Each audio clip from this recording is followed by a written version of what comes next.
This is the end of the second sample.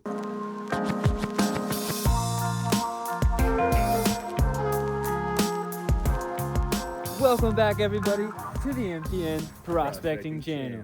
Thank you for joining us again today. What do we have in store for today, Dylan? Well, I was not able to make it out when my buddy Joe and Matt were at the mine. The same as last time, though, we're still frozen over in the prospecting pit.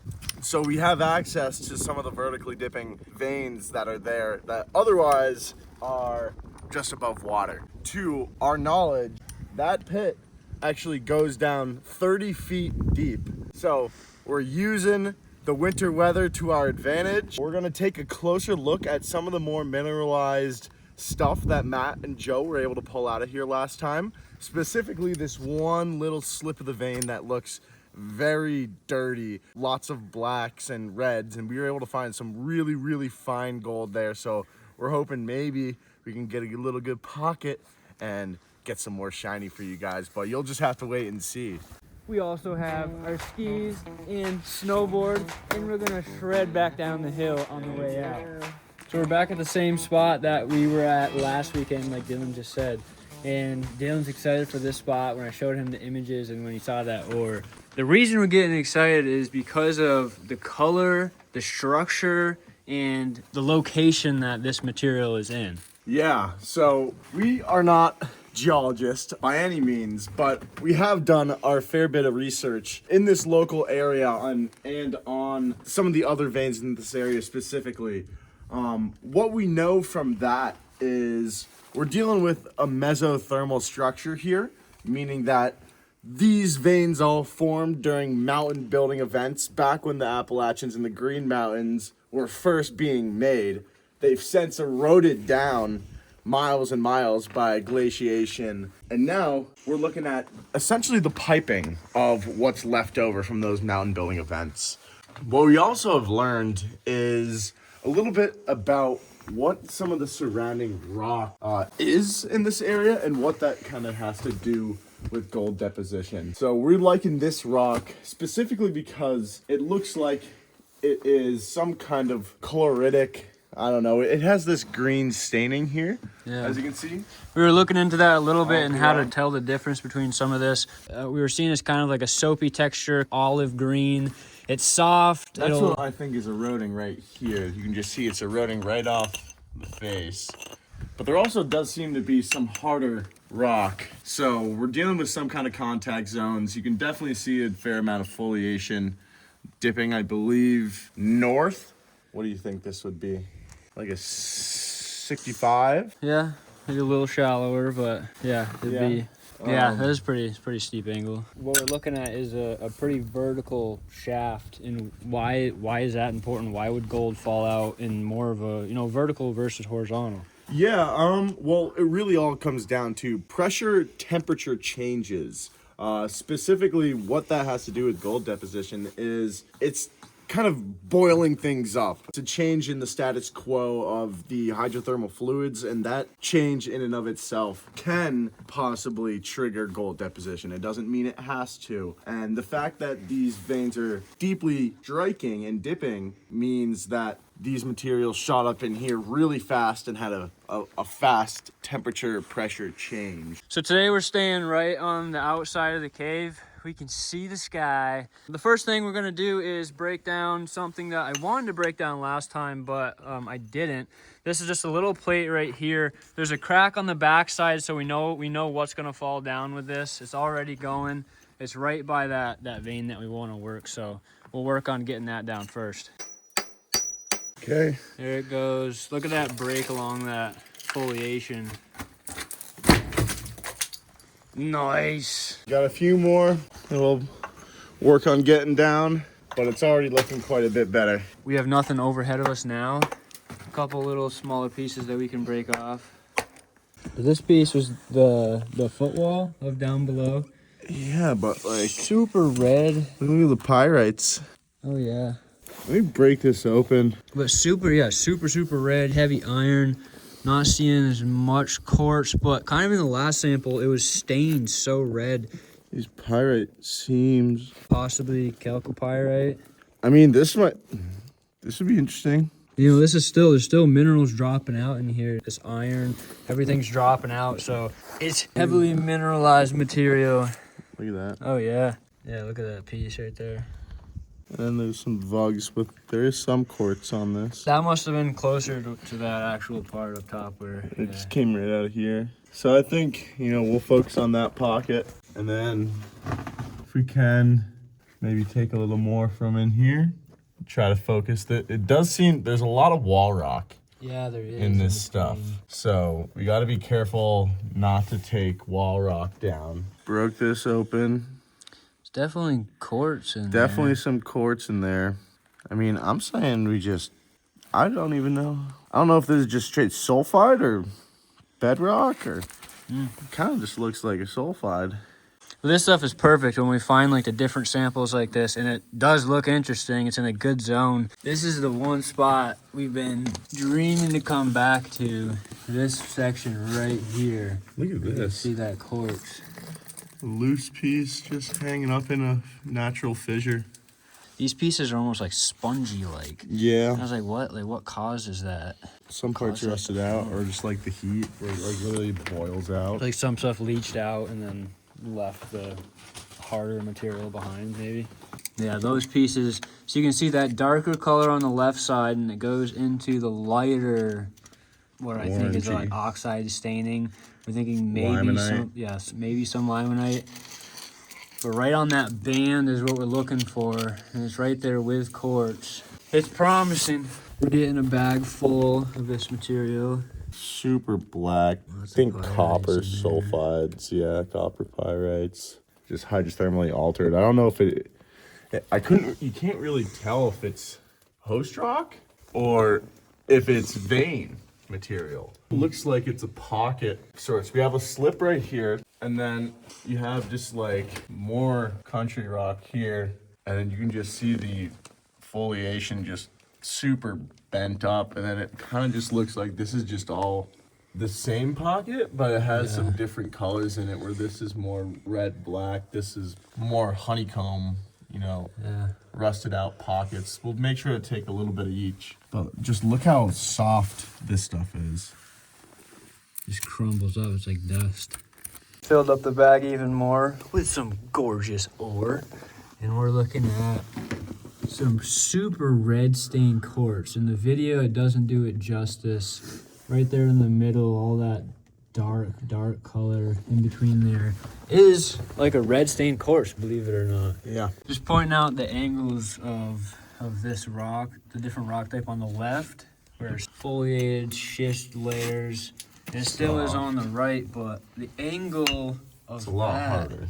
and the angle of this is slightly different. Yeah. So it looks like we have some sort of structure or stringer going this way. Then you can also look at it from this angle right onto it, and it also has a structure that kind of seems to be moving that way.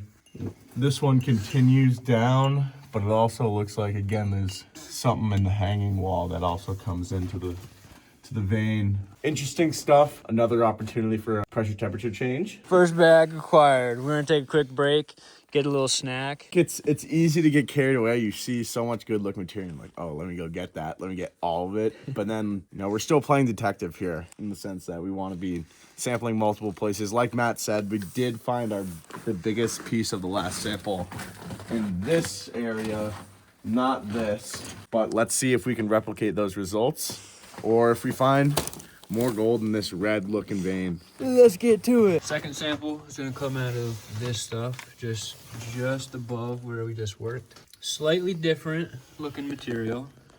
There's more of that, I think they call it honeycomb quartz, where you can just see it's super rusted out, super angular looking stuff. Want to keep those separate from one another and put it in a bag. Second sample acquired. We got all that stuff from right here. We worked as much as we could. We still couldn't get this little nodule, this little nub off of there. It's on there pretty good. So we're gonna call it there for that second sample. We have, I'd say, like 4 pounds of material there. We're gonna come back over here and work this top section where Doesn't look like quartz, but I think it is. I mean, it's just so heavily mineralized. so let's take this little wedge right here. We'll get a new sample bag, and that'll be sample number 3. We uncovered something. What we thought was quartz, which still could be. It is quartz in there. There's some quartz in there, but look at that pyrite. Just a massive chunk of it. And the stuff down here, we were seeing little chunks of pyrite in that, but not that plentiful. We just got our last sample. We ended up with 3 samples. The first one was the largest we probably have. I would say like 10 pounds of rock. And then samples 2 and 3 are a little bit lighter. It's kind of experimental samples that we were trying. We showed you the spots that we were looking at for these ones. So we probably have like a pound or 2 in that last sample, and then probably 5 pounds in the second sample. So we have some good rock. I'm pretty excited about it. Dylan's excited about it. Yeah, no, I am excited about it. It looked like a lot of the best material that we get from up there, but was a lot easier to reach. Yeah. All right, so we're gonna get packed up. I'm gonna throw my snowboard boots on, and then we're gonna shred down this hill. Time to rip, baby. Good old backcountry skiing. Woo! Whoa! Oh, jump. Woo! Yeah!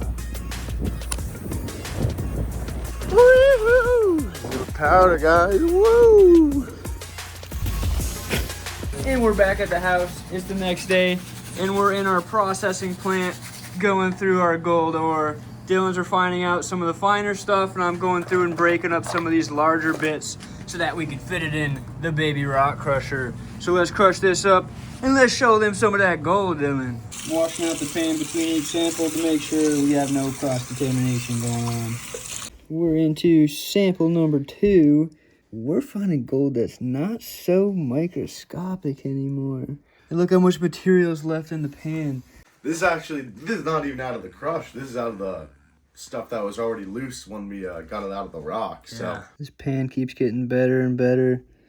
Look at those pieces on that left side.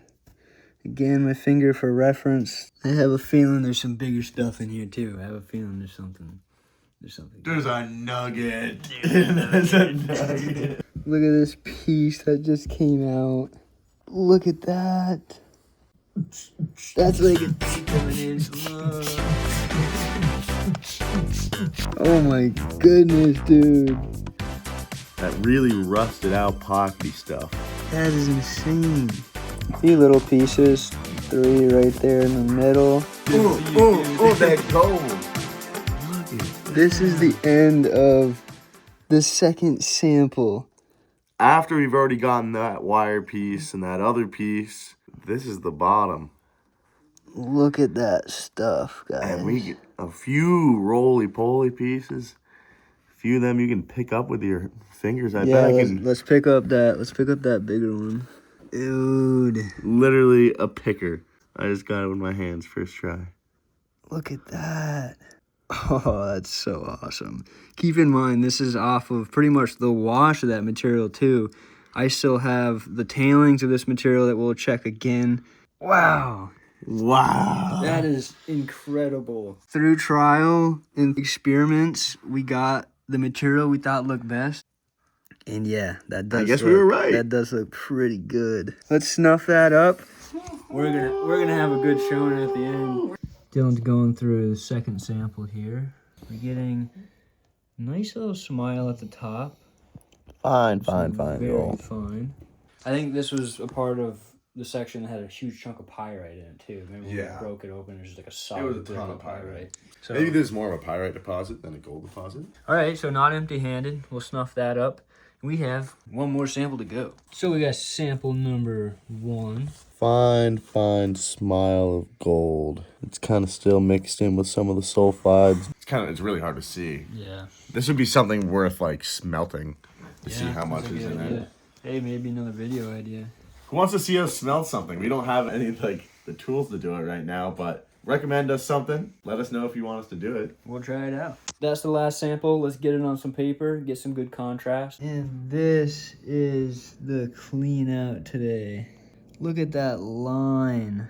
These pieces are incredible. Wow, dude, this piece on the left still has some of that limonite on it. So let's talk a little bit. Let's do a little bit of a summary here, a little conclusion. What's really the good stuff? This came out of sample number 2. Yeah, what did we learn from our little excursion this weekend?